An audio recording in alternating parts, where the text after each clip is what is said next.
te dañoo saisir conseil constitutionnel pour exiger au président mu jàpp datu élection yi. oui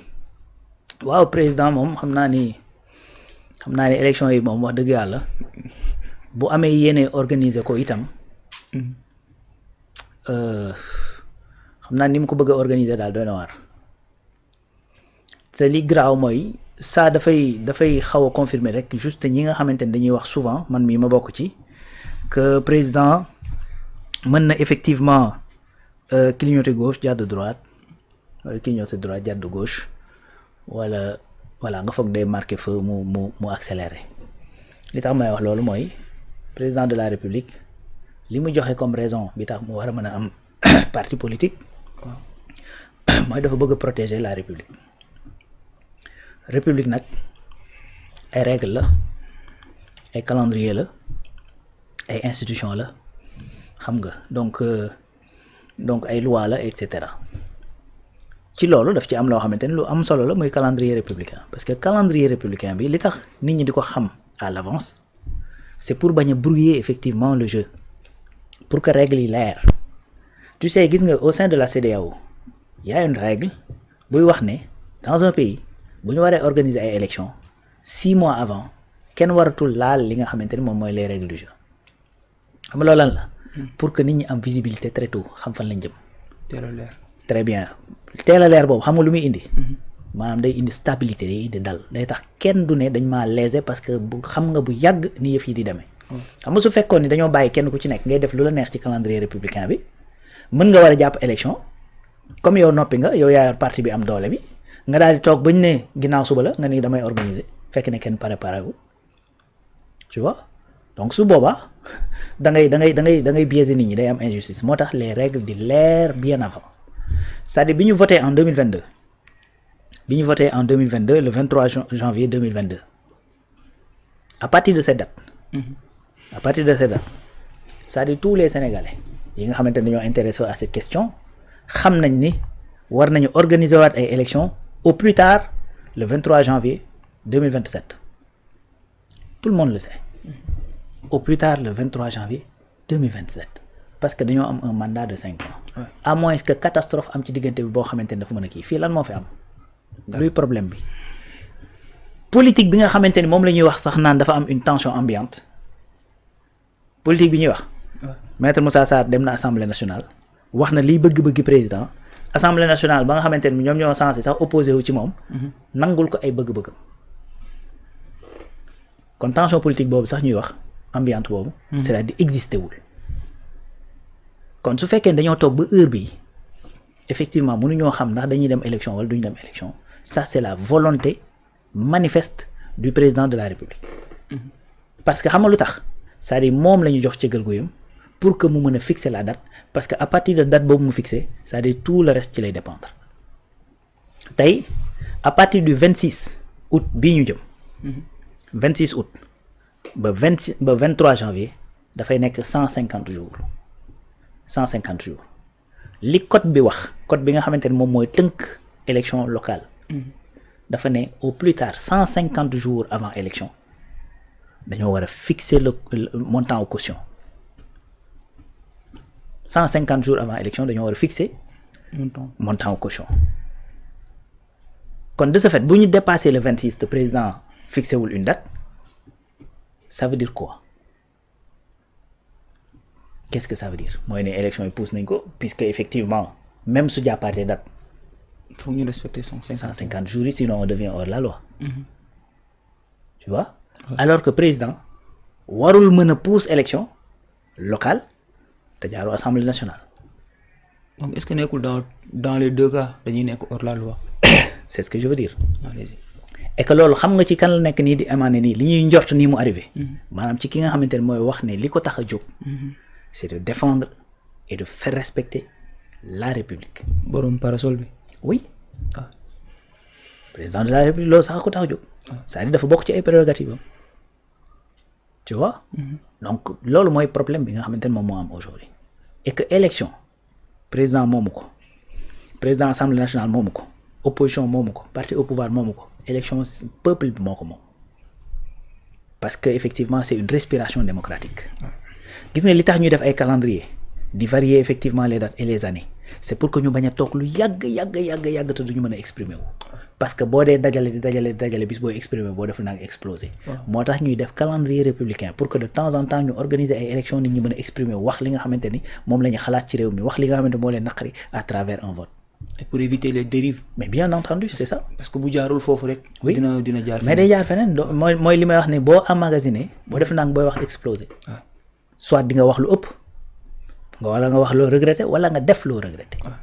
lii mooy li am moo tax ñu koy tuddee des moments de respiration démocratique yow nag mënoo nekk effectivement le gardien de la constitution nekk le gardien de la stabilité effectivement de ce pays là nekk effectivement ki nga xamante ne nee nga da ngaa créer parti politique pour tout simplement protéger la république ba pare di tergiverser sur un calendrier républicain qui est clair. D'ailleurs président de la république bi mu def dialogue le 28 mai 2025 li mu invoqué mooy dañuy def dialogue politique. Le premier ministre d'alors ne woon ñun soxlawuñ dialogue politique li ñu soxlaa waxtaane mooy suñu économie parce que réew mi amuñu problème politique problème économie la ñu am malgré loolu président ne déedéet damay organiser dialogue le 28 mai parce que c'est le calendrier républicain. waaw même su fekkee dama ko fay fekk même su fekkee sama prédécesseur moo ko def c'est un calendrier républicain dañ koy respecter dañ koy def mieux yu ñëw ren boobu sax dafa amoon latitude. ñu organiser ko très bien ñu ñëw ren mu dajeeg tabaski mu ne non c'est vrai que tabaski la mais encore une fois calendrier républicain la te comme calendrier républicain la duñ ci déroger dañ koy maintenir dañuy sax changer le format boo ko defee may recevoir par benn nit puisque mënuñoo def mbooloo mais lu mu ci mënti doon il faut que ñu def ko parce que calendrier républicain la donc les élections calendrier républicain la. ñenn ñi nag di wax woy 5e année de mandat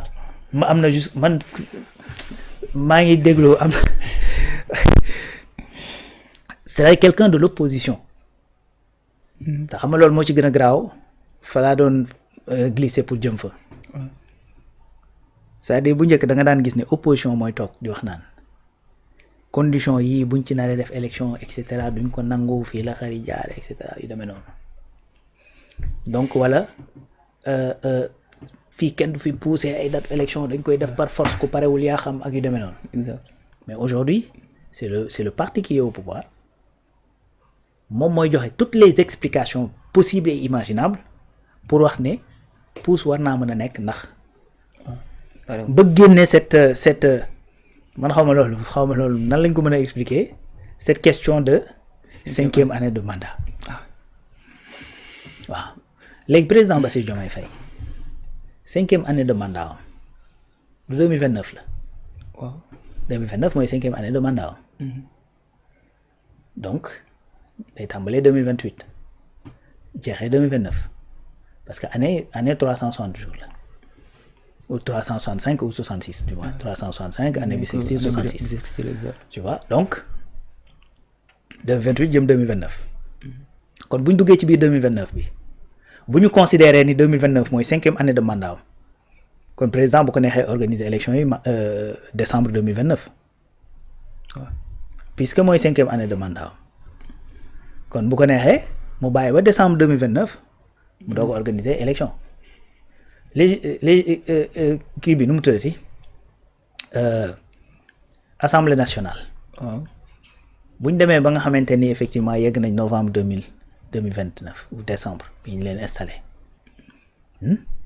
léegi dañ ne bu ñu nee ñi ngi ci kii bi wala bokk novembre bu ñu nee ñi ngi ci 5e année de mandat dañ ciy teg yeneen ñaari weer wala ñetti weer pour ne ñi ngi ci kii bi xam duñ ko def pourquoi ñu koy def ci local.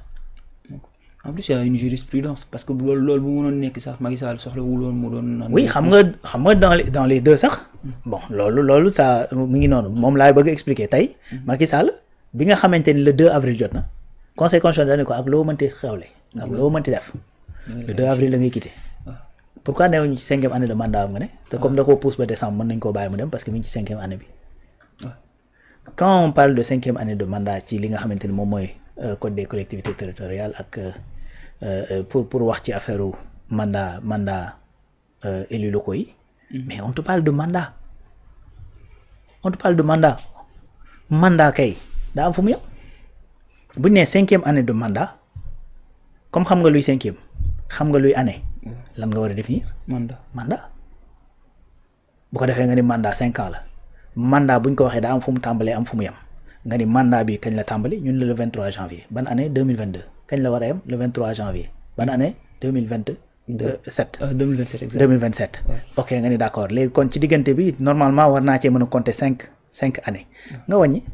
2022 2023 benn noonu nga koy toppee ba 2028 2026 2027 nga ni 5 mu nekk première deuxième troisième cinquième cinquième kay kon c'est de 28 à 20 c'est de 26 à 27 exact xanaa gars yi def loolu ñoom duñu anniversaire gars yi anniversaire gars yi la gën a xam li ñuy wax c'est-à-dire c'est juste pour brouiller des choses et puis pour dugal ñu ci benn débat bu nga xamante ni inutile en n'en plus finir mu ngi noonu élection Ibrahima élection heure boo ko tëggee am nañu parewul compétition moo demee noonu compétition ñëpp mënuñoo pare ndoo da ngay gis koo xamante ni day dem chaque année def compétition def éliminatoire gagner place am pour dem CAN yegg si du pare donc compétition moo demee noonu c'est-à-dire bu ñu doon dem élection ñëpp pare ndoo kan mooy gagner kan mooy gagner kan ñuy témbo mais loolu la donc président en fait je pense que li ñu nekk def nii sax teg sénégalais yi yeneen coono la yu nga xamante ne ay coono yu inutile la sincèrement c'est-à-dire élection yi dañ ko jàpp ñu dem ci ku ci luñ la sénégalais yi jox nga jël d'autant plus que président de la république moom am na appareil nag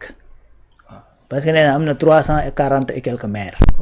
340 et quelques maires su fekkee yor nga ko sur le territoire national sur 557 xaw ma ben yow am nga majorité des maires te moo ëpp doole tey mais oui demal nga dóor gaa yi tey mu jeex mais loolu la quoi nga jubilé tey ah ben loolu la